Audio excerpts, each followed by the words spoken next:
I just know I've lost my best friend. This morning, a friend of Nolan Wells, who was with the 18-year-old the day he was last seen alive, is sharing what he says happened during a July 4th boat trip to an isolated barrier island off the Mississippi Gulf Coast. Trayston Shepard declined to speak with us on camera because he says he and his friends are getting threats. We did no wrong here, and we don't understand how we're getting so much hate behind it. We all cared and loved Nolan, and nobody wanted to see Nolan die.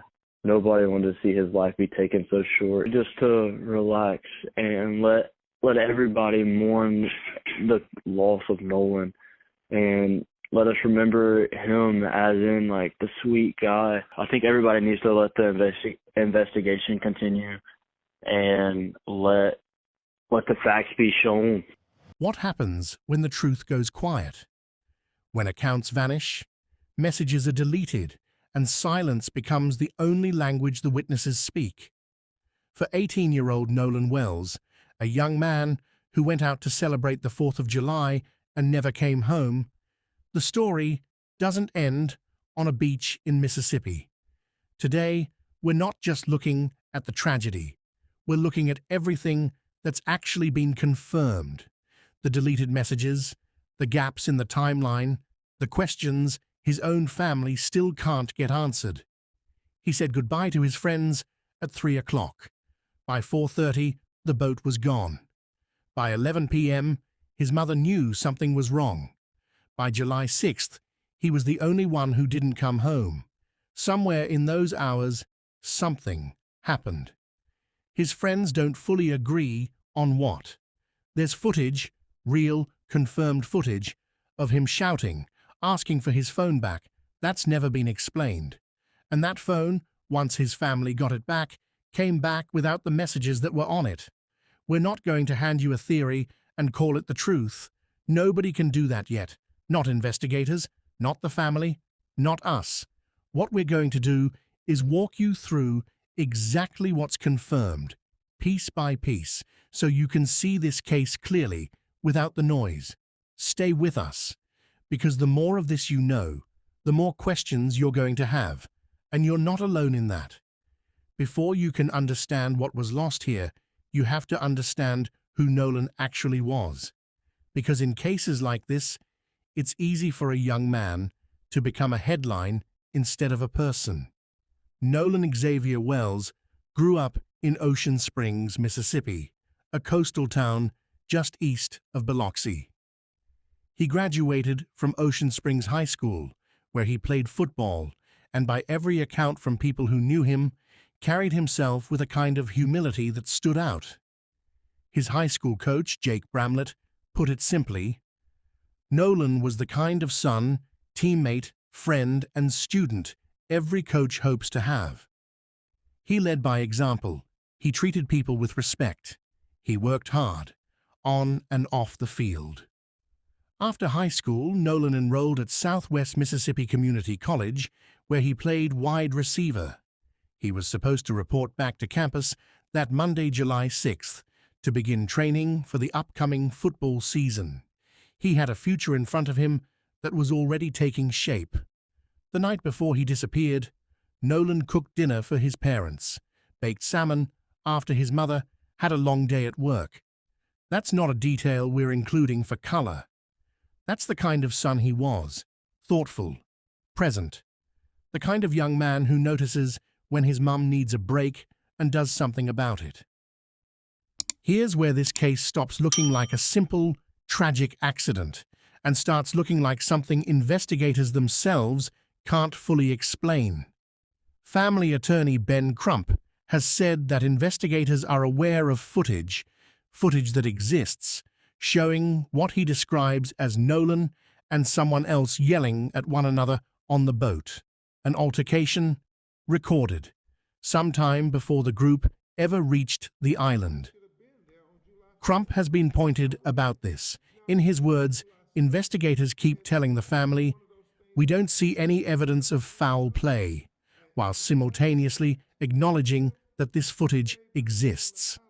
That's the contradiction driving so much public frustration with this case.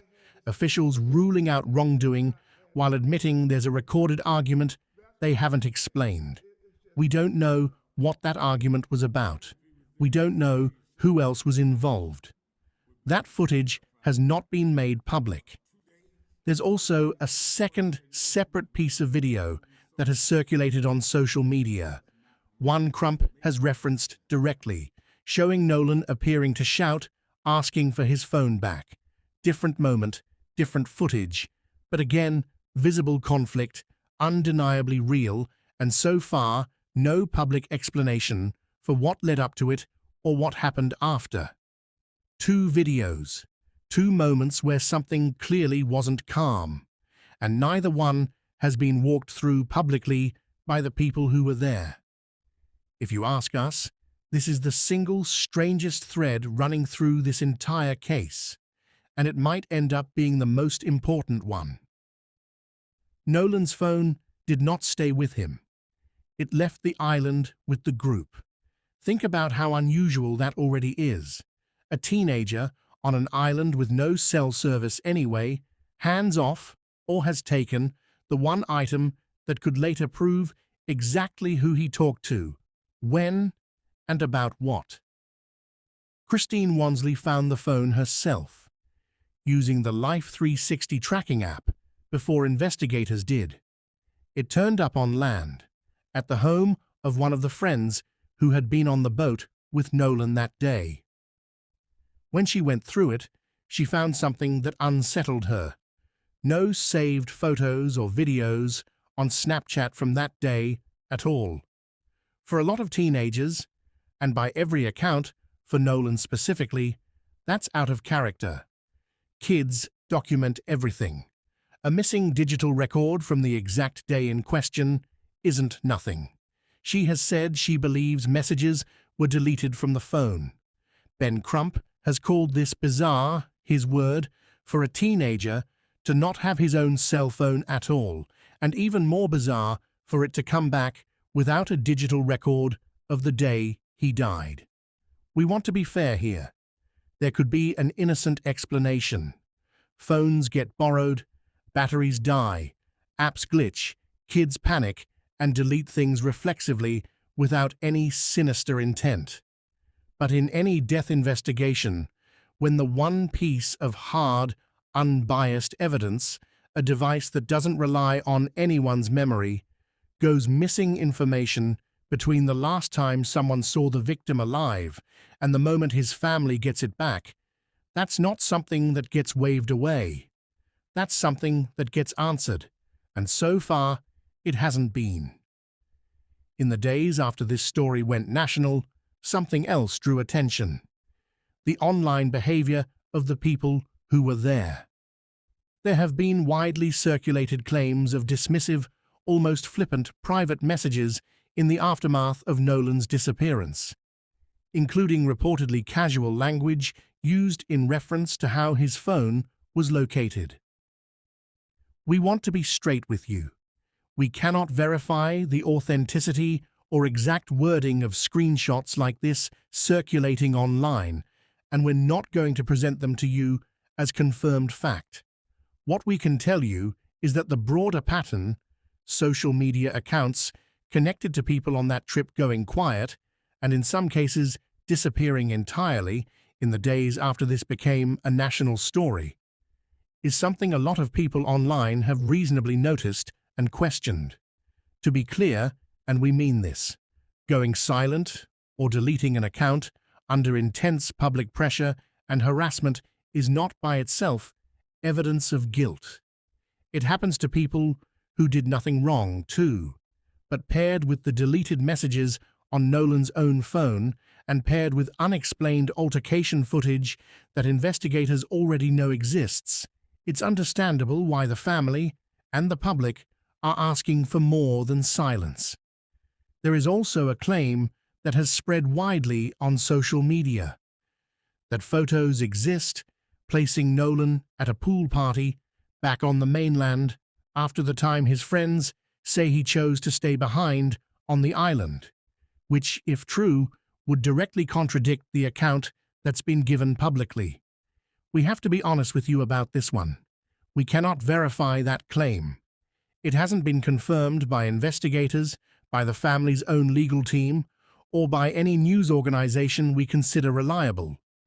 Right now, it exists only as an unconfirmed claim circulating on social media, and treating something like that as established fact before it's actually verified is exactly the kind of thing that can derail a real investigation and unfairly damage people who may have absolutely nothing to do with any of this. What we can tell you is this. The Jackson County Sheriff's Office has publicly and repeatedly asked anyone with photos or video from Horn Island on July 4th, especially anything showing an altercation or anything involving Nolan directly, to come forward.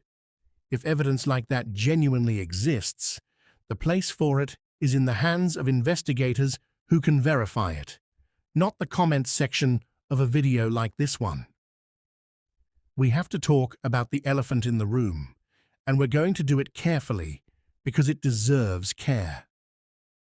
Nolan was the only black teenager in a group of friends who were mostly white.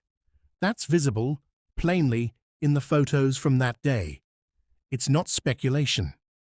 Reverend Al Sharpton has stood with the Wells family and said this: "We're not bringing in race, but we're not discounting race either.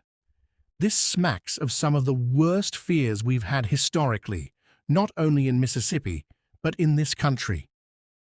That's a deliberate, careful phrase, and it matters. Nobody representing this family has stood up and declared with certainty that race caused what happened to Nolan. What they are saying is that Mississippi carries a history, a real documented history, where cases involving young black men have not always been investigated with the same urgency, the same thoroughness, or the same presumption of foul play that other cases receive. Given that history, given the missing phone messages, given the unexplained altercation footage, the family has said plainly they are not willing to simply trust that the truth surfaces on its own. That's also the reasoning behind the independent autopsy, a second separate examination outside of the state's own medical examiner, funded in part by former NFL player and civil rights activist Colin Kaepernick, and conducted by an outside doctor in Washington, D.C. It's also why the family brought in Ben Crump, a nationally known civil rights attorney, instead of waiting quietly on local authorities to work through this on their own timeline. To be direct, none of this is the same as an accusation against any specific person. It's a family standing in the middle of a case with real documented gaps in it, saying, "We've seen how cases like this can go, and we are not taking that chance with our son." Here's the honest state of the investigation as of today. No official cause of death has been released. Investigators have said they suspect Nolan drowned, but the state's autopsy results, including a full toxicology report, are still pending, and officials have said that process alone could take weeks. The results of the family's independent autopsy are also still being awaited. No one has been charged with anything. The Jackson County Sheriff's Department has described this as an active, ongoing investigation, and Sheriff John Ledbetter has publicly asked for patience, saying, in his words, that it's going to take a lot of hard work to get to the bottom of this. Investigators have said they have not been able to directly interview all of Nolan's friends who were on the trip because those individuals have retained their own legal counsel.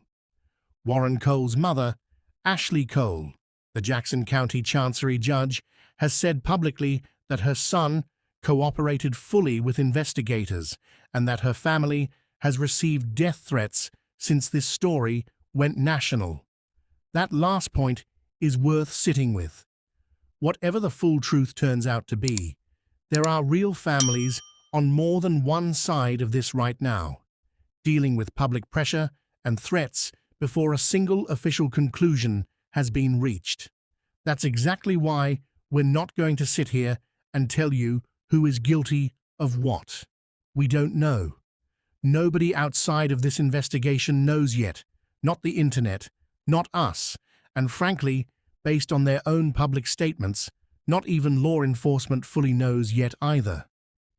A GoFundMe set up for Nolan's family to cover funeral and memorial costs has raised well over $230,000, a reflection of how much this story has resonated with people far beyond Mississippi. We're going to keep tracking every real development in this case, the toxicology report, any footage that becomes public, any statement from investigators or from Crump's office. If you have real information, actual photos or video from Horn Island on July 4th, 2026, the people who need to see it are the Jackson County Sheriff's Office and the family's legal team, not a comment section. If this video helped you understand where this case actually stands, hit subscribe, because we will be here the moment this story moves again. Until then, this has been Hidden Crime Files. We'll see you in the next one.